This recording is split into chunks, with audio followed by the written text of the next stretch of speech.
So those of us that may remember, the last 2 decades of the 20th century, search all started with keywords, right? It used to be like AOL keyword, whatever category, and you would go there and you type in that keyword and you get a bunch of content that they had, marked as relevant to that keyword. Then Google came along, right? This is the first 2 decades of the 21st century. And what they did is, instead of being real keyword focused, they went and ranked the entire internet by page rank and authority. It started to bring in this concept of linking in between sites to kind of identify a particular site's reputation or value. And they improved that, over the last 2 decades as far as localization, all kinds of features. And then where we're at today is AI is doing the work. So if we step back here a second, in the Google ranked the entire web in that part in the last 2 decades, we were given basically 10 blue links on that first page, and we were asked to, or we had to go and determine which one was worth clicking into, find the information that we liked, or go back, go into the next one.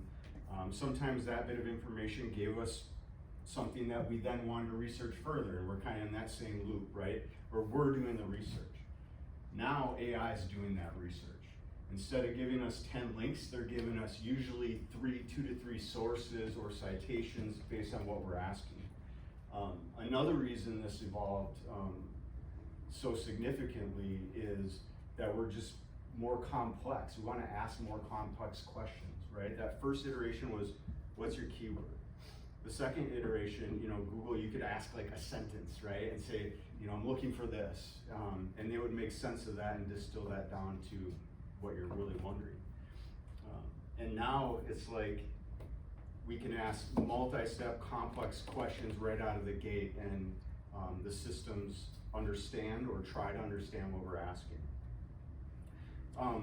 It sounded like everybody has some familiarity with AI, and it was really great to hear that you guys had a couple leads, and that you know that, because that's what we're seeing right now. What we're seeing is about 47% of US adults have looked for a local business using AI in the past month. That's a significant number. And then we're seeing that households over 150K are actually turning towards AI for that first interaction rather than going to Google search.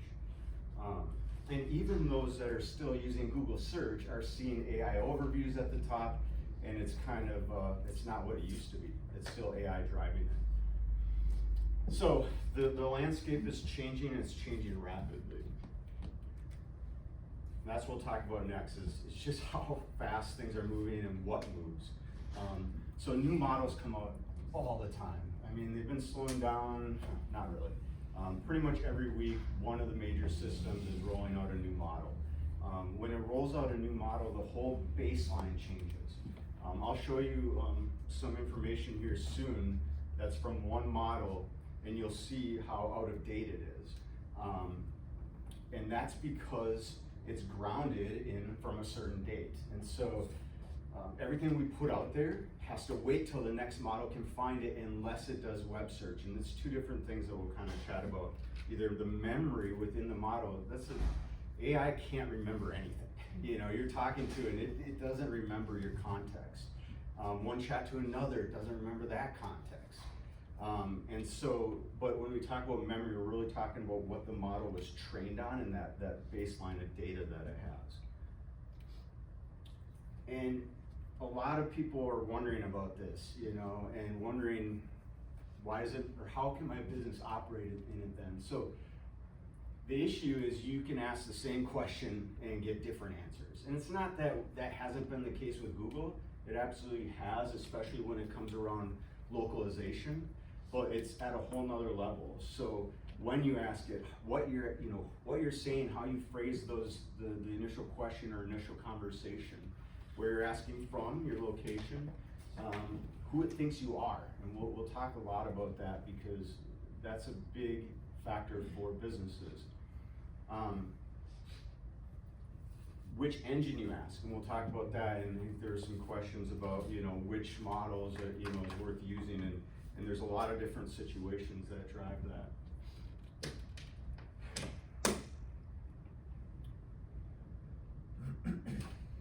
even if the models don't change, the tools. So in my daily work, might use say Claude Opus 4.8, and I could use that for a whole week, have a great week, productive week, and then all of a sudden the next week I'm on the same model, and things aren't quite working as smoothly. Something's going on. It's not as successful as it was last week. And often what's going on is the tooling underneath the model, the tools that the model has access to, are changing. And that we don't know. We know when the new models come out, but we're not told all the time as these tool changes happen.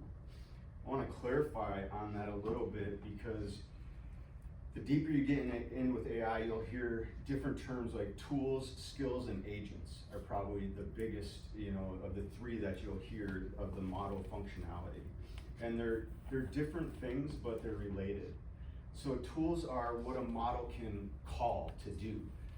So I have tools connected so that an AI can connect to my email, and see what's been going on, or help me draft a reply, right? I have it connected to my calendar, to my project management system, so it can add tasks for me, based on conversations we're having. Those are tools that it's able to call and use. And there's a bunch of internal system tools, like search the web is a tool. So that's what tools are generally, things that it can do. Skills are instructions that basically tell the AI or the LLM how to behave. So let's see, some examples I have with that are tone of voice. So I will instruct it, especially the new mythos-based models, which are more advanced, so like the Fable 5 out of Claude. It's pretty lippy and got quite an attitude. And when I'm drafting client emails, it was not the tone that I would want it to be in. And so I have instructions, skill set instructions that we provided to it. And it's like, hey, if I ask you to draft an email for a client, these are the considerations. This is my tone of voice. This is, how I want you to speak.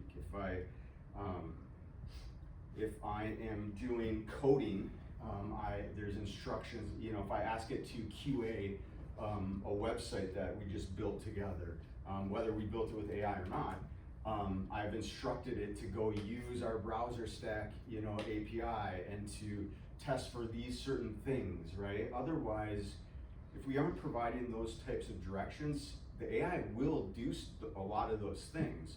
It's just going to do what it thinks is best. So skills are how we help kind of direct it. And then agents are loops that use tools and skills are always in place. So really it's like, say the search web tool, right? I ask the LLM something, it determines, hey, searching the web would make sense here. And so it's gonna go search the web. Now that's not just a one thing. So now an agent is running that, and it's gonna search the web, come back with the result. The agent's gonna say, does this answer the question that I was asked? And then if not, it'll search the web some more. And you kind of see that in the thinking, but that's essentially where the agents come in, is they're pieces of AI that run loops and utilize the tools. Another way to look at it is thinking about the tool is the calculator, the skill is the employee handbook, and the agent is the virtual intern running around using both those things. There's a couple other factors in play. I want to show you. This is the screenshot that, or the image that I wanted to point out is out of date. I just created this yesterday with Gemini. And you'll see it's got the big ones, ChatGPT, Gemini, Claude, and Llama. But all these, are older models. They're not the newest models, because Claude is grounded, the model I was using is grounded on some data, some old data. It didn't feel the need to go do the search. And so often I wanted to kind of use this as a point, in this discussion, but if I was trying to put together something for a client or an internal team or something, that's where the human in the loop comes in, and I'd be like, hey, this is old data, go get the new data, and then it should do a web search for you. Interesting thing about that is Gemini is the only one that gives me problems with web search. And I was digging into that as, you know, something to kind of help you guys understand, or if you run into it. All of these will do web searches now. They didn't 6 months ago, and that was a huge limitation. But Gemini, once in a while, I'll ask it something, and it'll say, I can't search the web. I don't have that tool. And it's like, what? You just did this for me yesterday on, you know, a similar question. And basically, the way Google has it right now is, you know, as it's breaking up what you're trying to do, it ends up categorizing it away, and it doesn't actually have that tool. So it's really interesting. And when I get stuck in that, you can literally just start a new chat, be like, hey, I need this from the web. You know, previous chat wasn't able to, and then usually that will be, you know, enough to get you in the bucket that you can search the web. But so they do weird things from time to time, and each system will have its strengths and its weaknesses. We'll talk about that a little bit further. But the main thing is these things are changing all the time. And then you've got down here the agentic behaviors. So you've got the skills, the tools, and how the agentic systems utilize those skills and tools, and that's changing all the time. So it's literally a daily thing. And it becomes a challenge for teams. You know, for my dev team, they're running all of our coding through AI right now. It's human in the loop. But it's like kind of like that thing where it's like 1 week smooth, next week problematic, next week smooth. It can be really frustrating from an operator's standpoint right now, the more you use it, but it's still a multiplier on our abilities. It's just, so it's like a new set of problems for us. You know, it's like before we couldn't write enough code fast enough. Now we can write tons of code fast enough, but we have to make sure it's being written well. And that comes on both sides, the human watching the logic as it's happening, and then QA testing after. All right, let's talk about where the leverage actually is. Like, what can you guys do to help position your business in these results?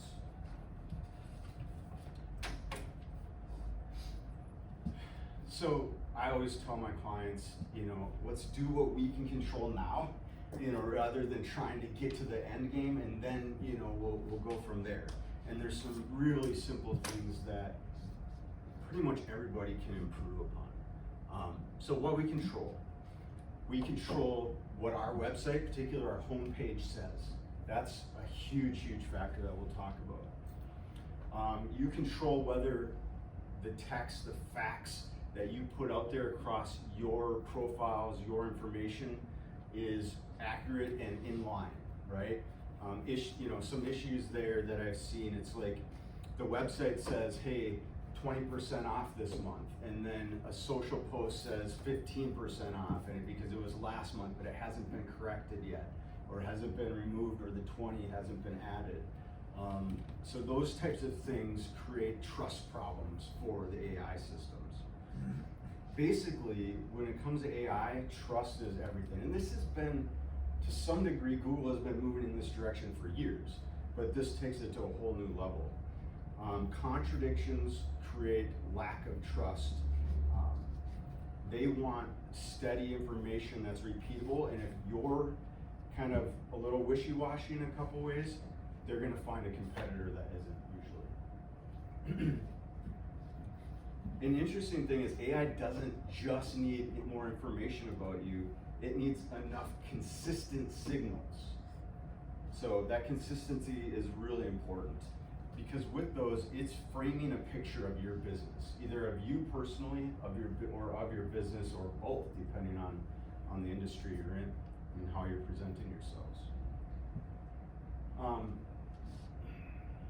Content that answers questions is growing in importance. So frequently asked questions is like, you know, pizza for AI. Like, that's what they want, you know, and they'll eat it all day long. And so what you want to do is every question that you're like, oh, if I ask, okay, what's the best law firm in Monticello for, you know, whatever, and I'm not showing up in that right now, then I want to obviously put that, literally just put that on there, you know, on your website. What are the best, best law firms in Monticello? And you can't just, you have to be accurate from a marketing perspective. You can't be like, oh, we are, because da-da-da-da. You might have to say, us, this company, and this company are the three leaders, and the differentiation for us is this. You generally don't have to say the companies, but there's a way of, positioning that. But that's a great way. Now, there's a big issue with frequently asked questions for a lot of technologies. And so whether you control your site or you work with somebody that does, adding frequently asked questions is great. You can add everything just as text if you want. But a lot of systems do frequently asked questions via JavaScript. And so it's like you see the question and you click on it and then the answer shows up. Sometimes that's good, sometimes it's bad, but that's what needs to be checked, because if it's implemented in a certain way, that's not even visible. AIs look at our pages as if there's no JavaScript. They're just seeing the text on the pages. Social engagement is now more important than ever. It's not something that I've ever really invested myself in. The owner of our company, the PR arm of our company, is extremely invested in social engagement, always has been. I've always struggled with it. And I've kind of second guessed, the value of it, but recently it's been made very clear to me. So I was listening to a small presentation from a gentleman in the Twin Cities who is very involved with recruiting, and has been for many, many years. And he, was talking about how a software engineering job was open and how he gets like 1,000 applicants in the first hour. But he's like, but don't worry, the software we use has intelligence, and it gets that down to about 28 applicants for me immediately. So he's like, you can compete in that 28. It's just how you get into that 28. Social's huge. I mean, your online profile is huge. So like, I have a handful of blog posts out there, nothing major, because again, I'm really pragmatic. I'm not like a dreamer, so it's always been a little hard for me to share. But now it's like really important. It's like I asked, so I went back to my house, and I just pretended like I was searching for a job, or like I was hiring. I was like, hey, I'm hiring for a CTO position. What do you think about this guy, Joe Warner, who works at AIMClear? And it basically told me everything that I have out there on my work profile page, my blog posts, and my LinkedIn. And so it's like, that's great, but that's only a fraction of me if somebody wants to get to know me. And so that changed my mind around it. And literally, I just did my first LinkedIn post on Monday of this week. So, it's really important that we help to control our own narrative as far as the picture that AI systems form of us. And these are the methods that we can get there right now with things that we can control. Once we do that, we want to work on the things we can influence. And that is, reviews your customers right? Like, those have been important on Google for a long time. We can't directly write reviews for ourselves. We have to influence our customers, influence our community to get those reviews. Best of lists, any of those, hey, what's the best, top legal companies, or, what's the best IT, providers, those types of things are really much more important now than they were with Google prior, with just general search. General search actually kind of deprioritized those kinds of articles unless they were from very, very high source, institutions. But AI is utilizing much more of that data these days. Earned coverage, so PR, and I say PR and branding is back in a big way. It really never went away. It's always been important, but marketers, for the most part, pivoted away from PR and branding into search because search was directly trackable. They could input, this amount of budget into buying those ads. They could see exactly what they're getting out of that. And they were getting a lot of brand exposure just through that process as well, but it was secondary. Now, it's becoming a primary source, and your reputation is all based upon how much you're out there verbally.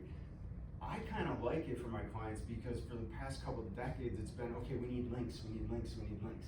Now it's like, we just need to be in the conversation, and that's generally a lot easier to achieve. So PR is back, but it's public relations. It's not press releases.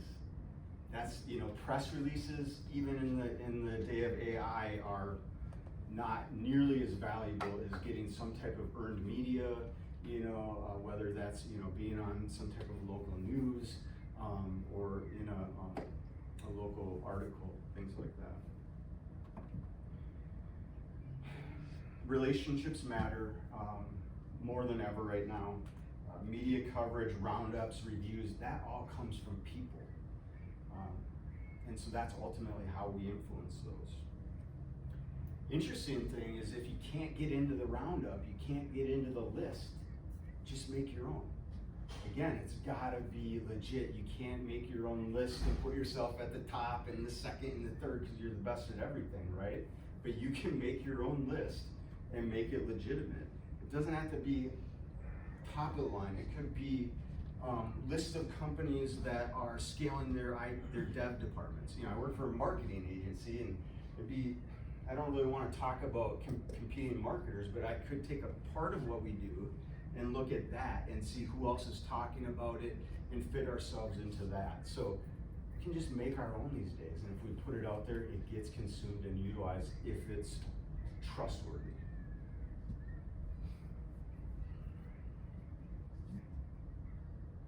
So knowing whether it worked, getting to kind of, the whole point of this, it's challenging. Let me back up a second. About a year ago, all of this started to get sophisticated enough where we stopped signing any new software contracts with any SaaS companies, any tools, anything like that, because the idea was twofold. AI empowers us more than ever, so we aren't even sure if we need those tools.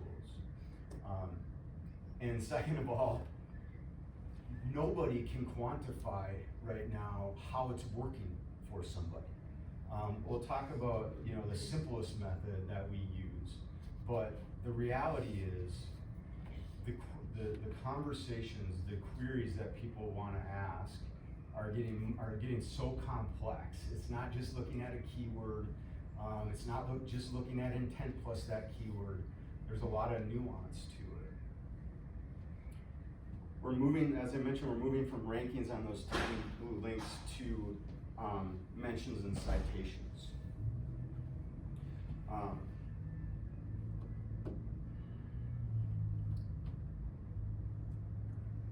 What we try to do here is basically come up with a list of questions that we want to baseline against.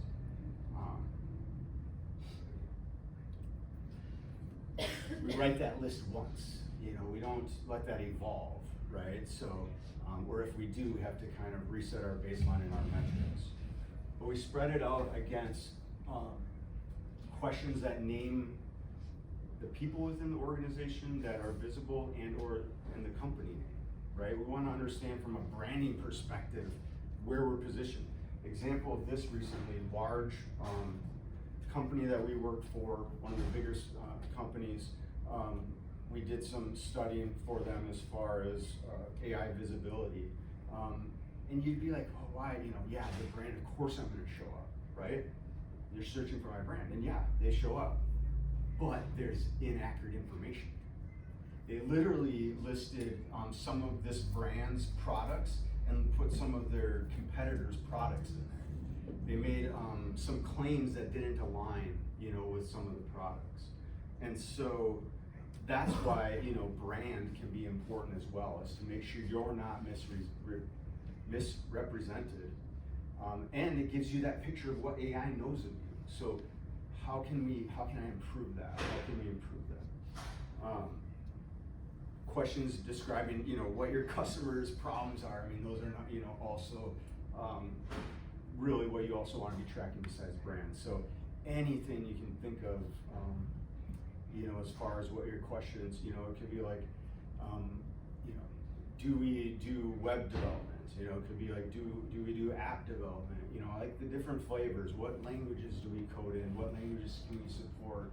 What content management systems do we work with? Those types of things.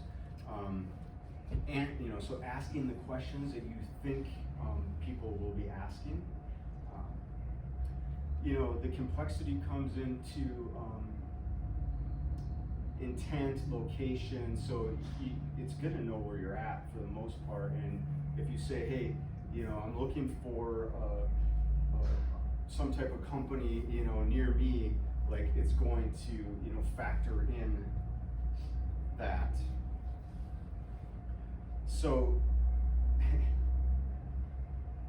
you have to make sure that when you're measuring this, it's comparable, so we want to make sure you're signed out. And let me talk about that for a second. So if you have a paid account with one of these systems, and you're going to be signed in when you're using that. They're going to be learning about you, learning what you want from them, how they can best work with you.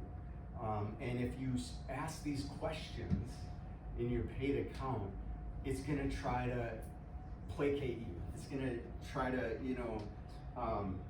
make you feel good. It answers the question that you want to hear, basically, is its goal. And so the best way to really look at it is to make sure you're logged out. A lot of the population hasn't even yet used a single AI.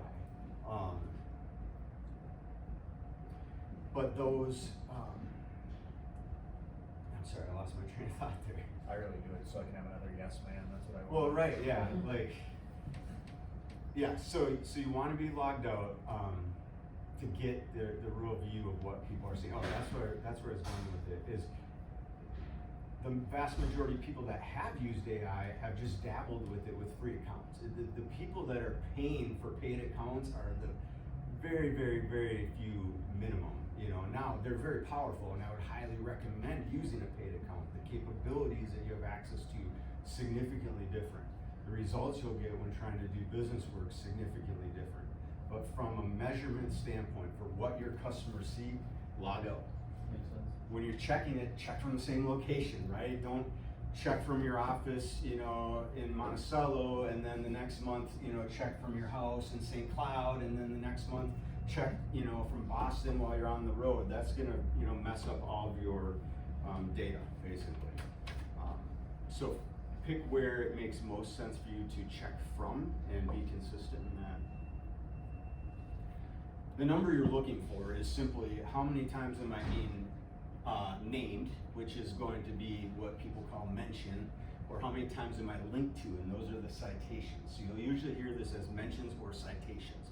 But what it means is, are they talking about me and are they linking to me? Could that be like a tag on Facebook? This would happen inside the LLM. So say I'm inside Gemini, or I'm inside Claude, ChatGPT, and I'm like, hey, here's the question I'm asking. Its response will usually mention and or cite various businesses if you're doing a business type search.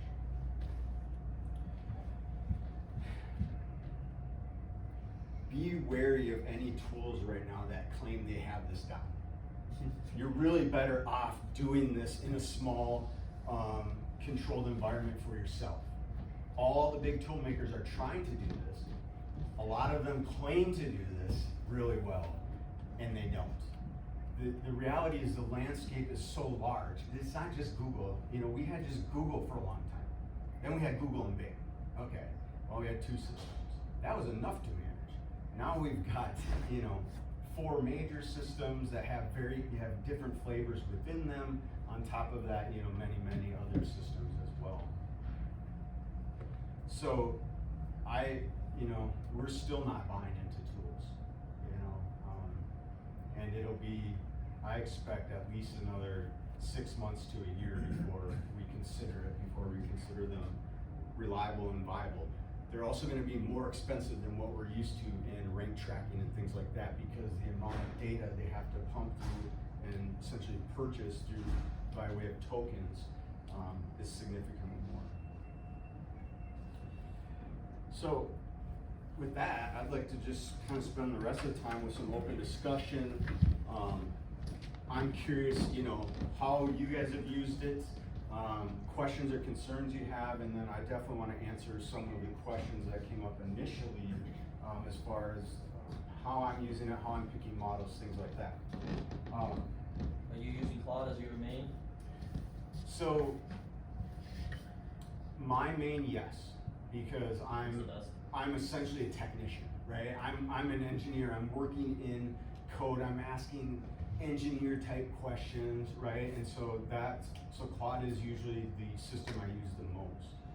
We buy into Claude, Gemini, and ChatGPT.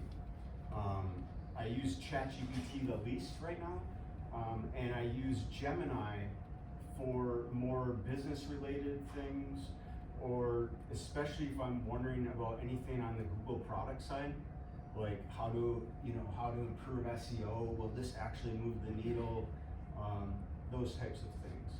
So I definitely don't use just one, and I would say that different team members in different roles use different ones as the primary. Claude is by far right now the best at writing code. It's the best at, for me, in my experience, and there's all kinds of benchmarks out there that'll probably argue these various things, and all the benchmarks are very subjective right now. In our experience, Claude Code is by far the best coding system. Now, the interesting thing and frustrating thing about Claude right now for me is there's 3 different modes. There's Claude Code, there's Claude Cowork, and there's just regular chat. And it's frustrating because they don't talk well across each other. They don't carry context across each other. They don't share the same tools across each other. You use a lot of Claude Code. What about Claude Cowork? So I personally use a lot of Claude Cowork. My dev to all your different. Yeah, my dev team is primarily using Claude Code. Now there is a strong technical difference between those two. Claude Code is built to run off of Git repos. And so it wants to have access to a Git repo so it can work on the code there. It handles pushes and pulls and merges and all of that for you automatically. Claude Cowork is set up to run off a folder on your local machine. So you gotta have a good PC if you want to use Claude. Well, it works pretty well on mine at least. I don't think it's too crazy on this laptop. But I'm doing much smaller things, and I'm doing like small scripting. A couple of examples, like migrating a WordPress site from one site to a new design can be a real pain unless it's like built-in WordPress native editor. Then it migrates very easy. But most of them are built on page builders like Elementor, Beaver, whatever. There's a few. And migrating those is a challenge, or historically it was a challenge. Literally this year, I worked with Claude Cowork to write scripts on my machine that did that migration for me. It pulled the migration from one format, did the formatting for me, and then wrote that new data into the new system. It took creative's always my first concern when it comes to website building, because if the creative process goes off the rails, the dev process is going to go off the rails. The second concern for me is always data migration, and it's like AI is just taking that whole one away from me. So as long as I can keep the designers focused, we usually stay on budget right now. Good question. What, for your experience asking your AI and reverse engineering it, what are the top platforms that they're searching for that you want to be relevant on? Yeah. I already know the answer, but I'm curious what you were. Well, the big 4 are the most important to us and our clients right now. So Gemini, Claude to some extent, ChatGPT. Though ChatGPT and Gemini are probably 2 of the biggest but which platforms are they pulling from? For example, ChatGPT's #1 is Oh. Google Maps. Yeah, So obviously you wanna be higher relevant on ChatGPT, you be higher I relevant on gotcha. Google, that's how you become higher relevant on ChatGPT. yep, I gotcha. So the answer is right now, at least from my experience, is they're all vying for their own relationships that give them an edge somewhere, right? So it was Reddit first, right, that ChatGPT was in bed with, and then Yeah. now it Yeah. just came out, I can't remember which one just had the opened a relationship with, what's the food, Yelp, you Yelp. know, and so and it saved Yelp, you know? A month ago, Yelp was extremely irrelevant, you know? People were now asking the AIs exactly what they would ask Yelp before, and it wasn't pulling the data from Yelp, because a lot of these systems don't want the LLMs coming in and just taking their data. So like, for example, I don't think any of them can actually do a search against Amazon for you right now. In their cells, in their own search tools. They have to control my browser to get into Amazon. Because I'm sure Amazon's just waiting to partner with somebody, right? So all these different systems are partnering with different places, and so our answer for our clients is always the channels that make sense for you, right? Like, obviously, if I'm, selling tech services, I'm not gonna be in Yelp so much, but I'm gonna make sure I'm on YouTube, that I've got my local, business information dialed in, that I'm in Reddit in those conversations, and any other boards, one of the, I wanted to bring up an example, let me see if I can do that quick, of just, what we can do here through the chamber, right? Like, the, profiles in directories have been diminishing in value over the last 10 years or so. It really has to be authoritative, which the chamber is, and so it becomes a resource as to essentially who's part of this group, but the information contained in the profile, not really utilized. And that changes, because now it's a direct signal. Does this profile exist? Does this, what's communicated on this profile, does it reflect what they're communicating on their website? Again, it's that trust factor, it's that relationship factor. So I wanted to show you guys a couple here. Let me see if I can pull it up quick. But any other questions while I'm pulling that up? Just to kind of say for a minute about what I use and when. So I also do 3D printing on the side. I have a little side business and I just love doing 3D printing anyways. And a really good example there is Claude is excellent. So I love to print. I love to make things. I'm not a CAD person. So I generally have to rely on like tools that like elementary kids use, like Tinkercad, to like make things, right? And it generally works really well for me. When I get into more complex things, I've had clients, customers providing the files. Great, if you provide me the file, I'll print it. I'll let you know if there's an issue and we'll kind of, adjust it or whatever. Now I just give it to Claude, and it's excellent at creating the files, the actual STL files. It's amazing. But so I'm taking it from images right now. You can just shoot an image of a sign or a thing, and you'd be like, hey, I want to print this at this dimension, and I can basically make that happen in very little amount of time. But I found out during that process that Claude is not great at creating images. It sucks at creating images, and it even sucks at parsing images. And the system that's way better for that, probably the best in the systems that I use, is Gemini. It's excellent at creating images and excellent at parsing images.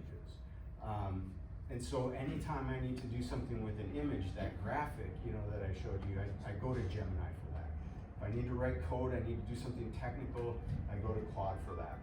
When I'm doing a triple check, it's like the last thing I did with this deck, as telling Dean earlier, is I ran it through Claude, Gemini, and ChatGPT to be like, hey, what do you think about this?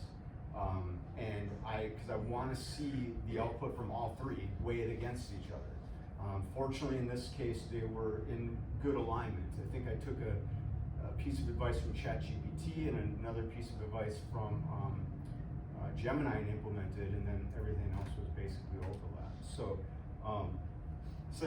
there's no one answer for me, and I'm fortunate that my company gets to pay for all this and gets me into these accounts. What I will say is we get a ton of value from what we're paying.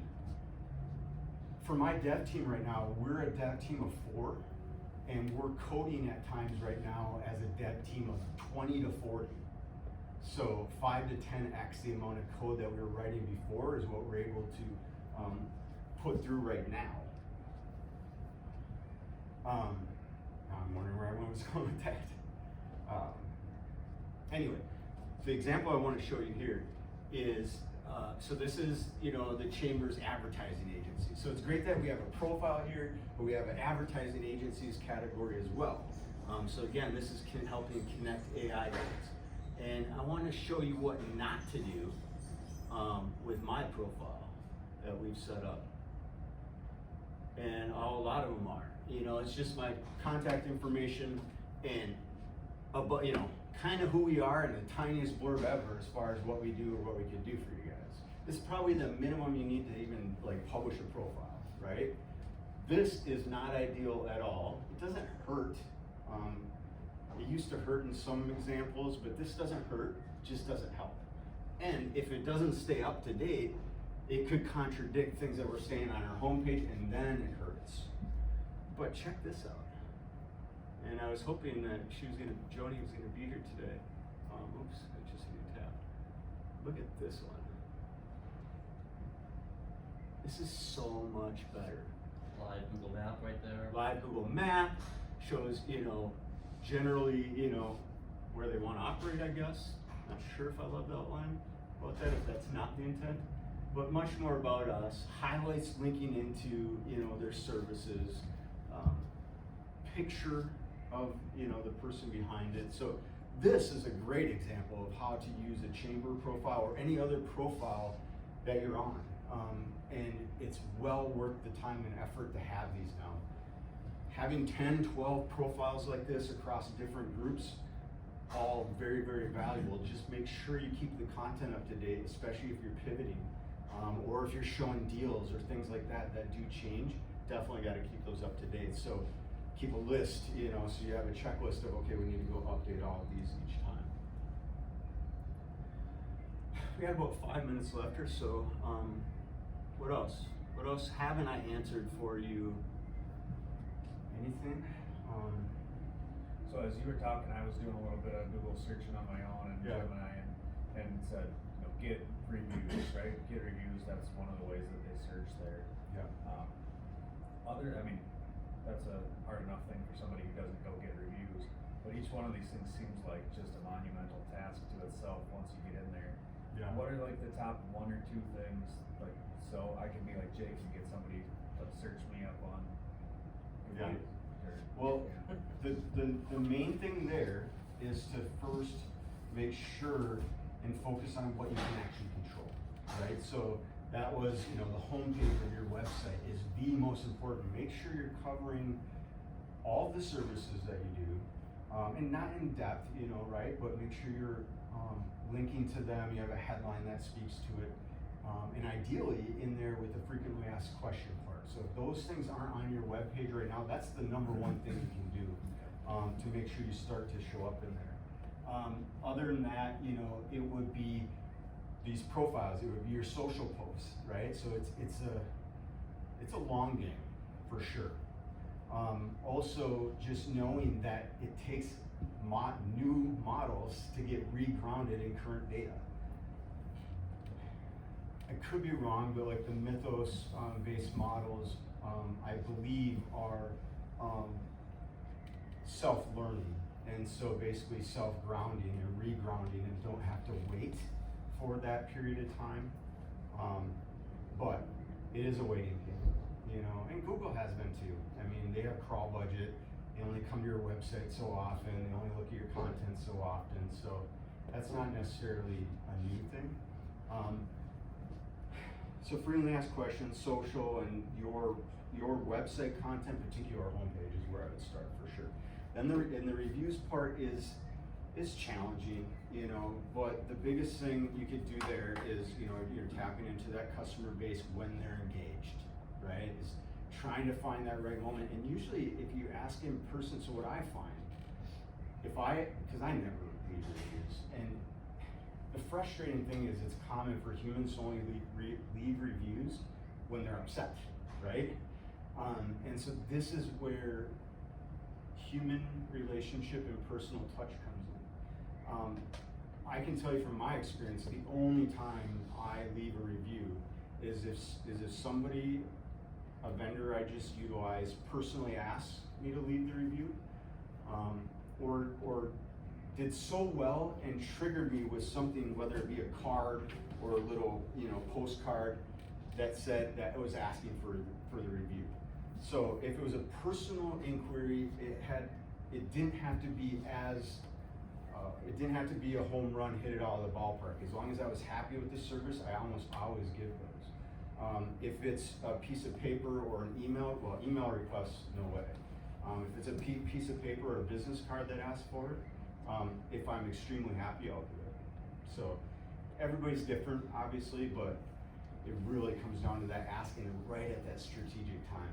You know, when you make somebody a good buck, that's when you want that review, right? In person.